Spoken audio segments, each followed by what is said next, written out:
Headlines brought to you by Chitale Bandhu. बुलेटिनमध्ये आपल्या सगळ्यांचं पुन्हा एकदा स्वागत. पुढची बातमी आहे कल्याणमधून. कल्याणच्या मोहने परिसरात काल रात्री 2 गटात अक्षरशः तुंबड युद्ध पेटलं. फटाक्यांच्या स्टॉलवर किरकोळ वादातून सुरू झालेलं भांडण मध्यरात्री हिंसाचारात परिवर्तित झालं. मोहने गावातील शेकडो तरुणांनी लहुजी नगरवर हल्लाबोल करत लाठ्या, काठ्या आणि दगडांनी घरांची तोडफोड केली. महिलांनाही मारहाण केली. राष्ट्रवादी पक्षाच्या पदाधिकारी संध्या साठे यांनी जमावाला रोखण्याचा प्रयत्न केला, मात्र त्यांनाही गंभीर मारहाण झाली. कल्याणमध्ये झालेल्या राड्या प्रकरणी सहाय्यक पोलीस आयुक्त कल्याणजी घेटे यांनी काय प्रतिक्रिया दिली ती आपण पाहूया.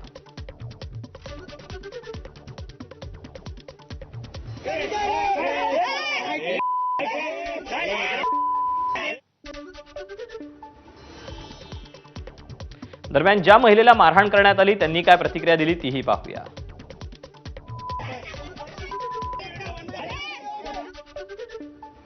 गावाले सगळे ते पोरं सगळे गावालेच होते, मोहण्यात राहणारेच आहेत ते पण.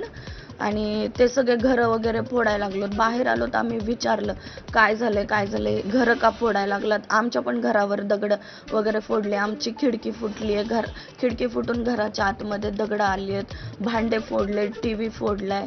आणि महिला आल्या माझा आवाज ऐकून महिला आल्या आणि तिथं 1-2 पुरुष पण होते, तेही आले. तर त्यांनाही मारहाण केली. कोणाच्या पाठीवर मारलंय, कोणाचं डोकं फोडलंय, माझ्याही डोक्यात रॉड घातलंय. दरम्यान पोलिसांनी मारहाण झालेल्या महिलेला तक्रार करण्यासंदर्भात सांगितलं. त्यावेळी मारहाण करणाऱ्यांना तातडीनं ताब्यात घेण्याची मागणी महिलेनं केली.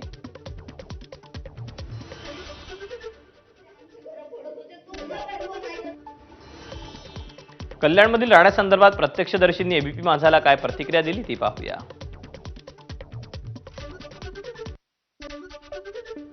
रात्री 11 साडेदहा सुमारास इथे भांडण झाले. फटाक्यांच्यावरून वाद झाला.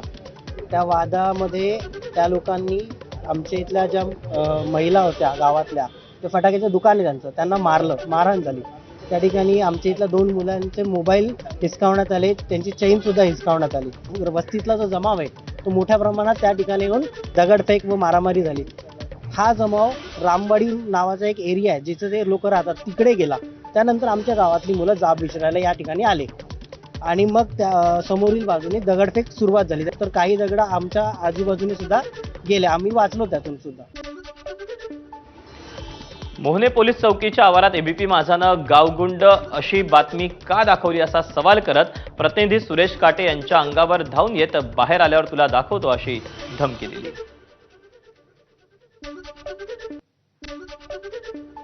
तक्रार दाखल करा आमच्या विरोधात तक्रार दाखल करा ना.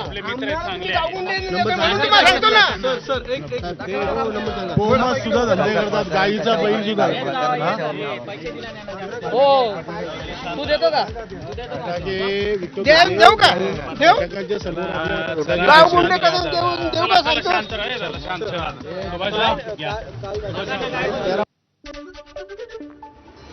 मुंबईतल्या जोगेश्वरीमध्ये JMS बिझनेस सेंटरला लागलेली आग तब्बल 4 तासानंतर आटोक्यात आली.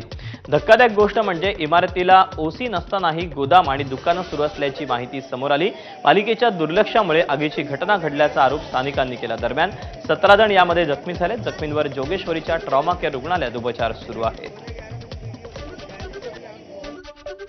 देखा तो काफी बड़ी आग लगी हुई थी ऊपर, और ऊपर के अब तो बुझ गई है, इसको कंट्रोल कर लिया है. ऊपर के काफ़ी मैसिव आग थी और फिर इमीडिएटली मैंने पुलिस कंट्रोल रूम पर फ़ोन किया तो पता चला कि वो ऑलरेडी अपनी उन्होंने टीम भेज दिया, उनको ऑलरेडी इन्फॉर्मेशन किसी ने दे दी है. फिर थोड़ी देर बाद सब फायर ब्रिगेड आए और इसको कंट्रोल किया.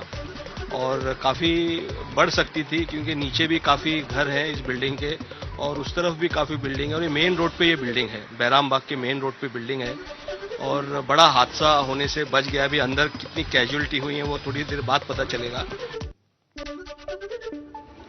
मुंबईच्या जोगेश्वरी पश्चिमेतील JMS बिझनेस पार्क इमारतीमध्ये लागलेल्या आगीत 17 जण जखमी झाले.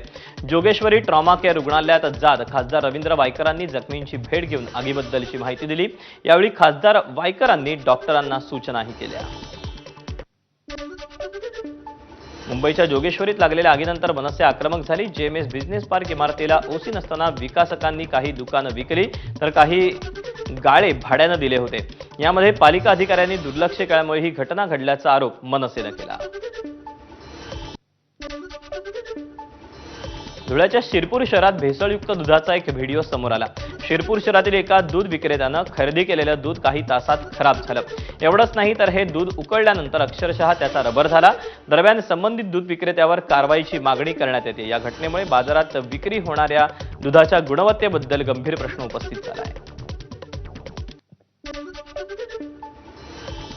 दरम्यान एबीपी माझानं यासंबंधीची बातमी लावून धरल्यानंतर अन्न आणि औषध प्रशासन विभाग खडबडून जागा झाला. संबंधित विभागाकडून आता दुधाचे नमुने जे आहेत ते तपासण्यासाठी घेण्यात आलेले आहेत आणि अहवाल आल्यानंतर दुकानदारावर कारवाई करण्यात येईल अशी माहिती प्रशासन विभागाचे अधिकारी किशोर बाविस्कर यांनी दिली आहे. आज दिनांक 23 ऑक्टोबर 2025 रोजी शिरपूर शहरात एका डेअरीमध्ये दुधात भेसळ असल्याबाबतची बातमी विविध वृत्तवाहिन्यांमध्ये प्रसारित होत आहे. त्या अनुषंगाने आज संबंधित डेअरीवर जाऊन त्या दुधाचे नमुने घेण्यात येणार आहेत व त्या नमुन्यांचे अहवाल आल्यानंतर संबंधित डेअरीवरती अन्न सुरक्षा व मानदंड कायदा 2006 अंतर्गत पुढील कारवाई घेण्यात येणार आहे. गुंड निलेश घायवळचा पासपोर्ट अखेर रद्द करण्यात आला. पासपोर्ट प्रदेश कार्यालयातून ऑर्डर जारी करण्यात आली. पुणे पोलिसांनी काही दिवसांपूर्वी न्यायालयात तसंच पासपोर्ट प्रादेशिक कार्यालयात घायवळबाबत अहवाल सादर केला होता. पासपोर्ट रद्द झाल्यानं निलेश घायवळच्या अडचणी वाढल्या आहेत. 1 नोव्हेंबरपासून खातेधारकांना बँक खात्यात 4 नॉमिनी जोडता येणार आहेत. खाते नामांकन प्रक्रियेत पारदर्शकता आणण्यासाठी बँकेनं हा निर्णय घेतला. तसंच प्रत्येक नामांकित व्यक्तीचा वाटा किंवा टक्केवारी देखील ठरवू शकणार आहेत.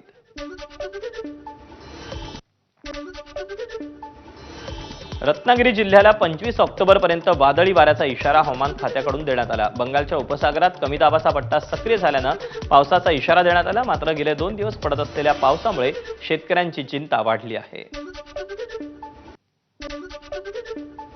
कर्जतमध्ये पिसाळलेल्या बैलानं हैदोस घातला. त्यानं चालत्या दुचाकी स्वाराला धडक दिली. या धडकेत चालक अर्जुन म्हसे यांचा मृत्यू झाला तर एक जण गंभीर जखमी झाला. कर्जतमधील श्रीराम पुलाजवळ ही घटना घडली. बैलानं दुचाकीला इतक्या जोरात धडक दिली की गाडीवर बसलेले दोघेही खाली पडले. पिसाळलेल्या बैलाला आवर घालण्यासाठी खोपोलीमधील रेस्क्यू टीमला पाचारण करण्यात आलं.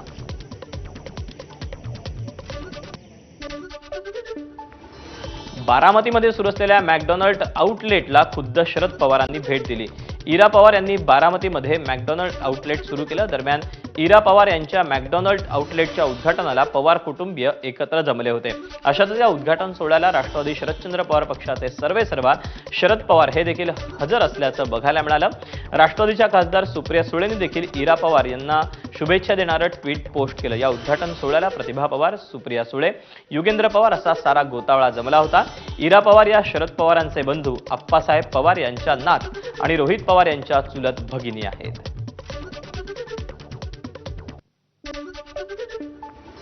ज्येष्ठ पटकथा लेखक, गीतकार जावेद अख्तर आणि गायक अली लकीचा वाद पेटलाय. जावेद अख्तर यांच्याबाबत केलेल्या कॉमेंटवरून लकी अलीनं दिलगिरी व्यक्त केली. मात्र दिलगिरी व्यक्त करताना त्यानं खोचक कॉमेंट केली. कुणाचं राक्षसी मन दुखावलं असेल तर दिलगिरी व्यक्त करतो.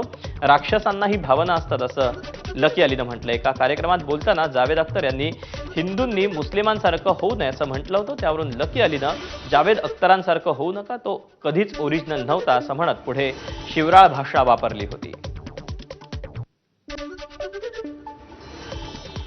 अमेरिकेनं 2 रशियन तेल कंपन्यांवर निर्बंध लादलेत. राष्ट्राध्यक्ष ट्रम्प यांनी निर्बंधांची घोषणा केली.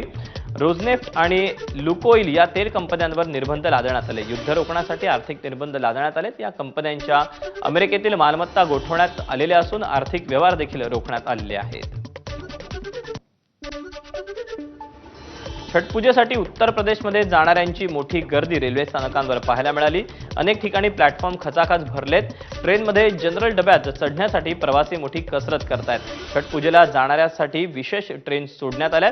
देशभरात या विशेष ट्रेन सोडण्यात आलेल्या आहेत, ज्यामध्ये पश्चिम रेल्वेनं 6 अनारक्षित फेस्टिवल स्पेशल ट्रेन चालवल्या आहेत. छत्तीसगडच्या जशपूरमध्ये एका शेतकऱ्यानं 40,000 रुपयांची चिल्लर घेऊन स्कूटी विकत घेतली. मुलीला स्कूटी घेऊन देण्यासाठी शेतकरी शोरूममध्ये पोहोचला. शेतकऱ्याचा हा व्हिडिओ सोशल मीडियावर प्रचंड व्हायरल झालाय. हरिद्वारमधील एका महामार्गावर काही तरुणी दुचाकीवरून स्टंटबाजी करताना पाहायला मिळाल्या. त्यांच्या स्टंटबाजीचा व्हिडिओ सोशल मीडियावर व्हायरल झाल्यानंतर पोलिसांनी या 3 तरुणांवर कारवाई केली. व्हिडिओमध्ये मुलं हरिद्वारच्या रस्त्यांवर धोकादायक बाईक स्टंट करताना पाहायला मिळत आहेत.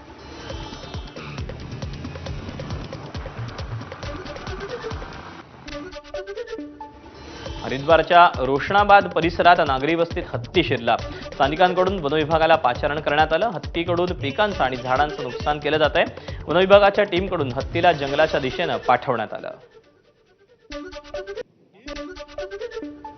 अभिनेता अजय देवगणनं त्याच्या कुटुंबासह दिवाळी साजरी केली. यावेळी त्यानं दिवाळीला मुलगा युग आणि पत्नी काजोलसह ट्विनिंग केलं. त्यानं काळ्या रंगाचा एम्ब्रॉयडरी केलेला कुर्ता आणि मॅचिंग पायजमा घातला. दरम्यान त्यांची ऑनस्क्रीन मुलगी इशिता दत्ताच्या कुटुंबासह त्यांचं संपूर्ण कुटुंबही उपस्थित होतं. इशितानं सोशल मीडियाद्वारे चाहत्यांसोबत या सेलिब्रेशनची एक झलक शेअर केली.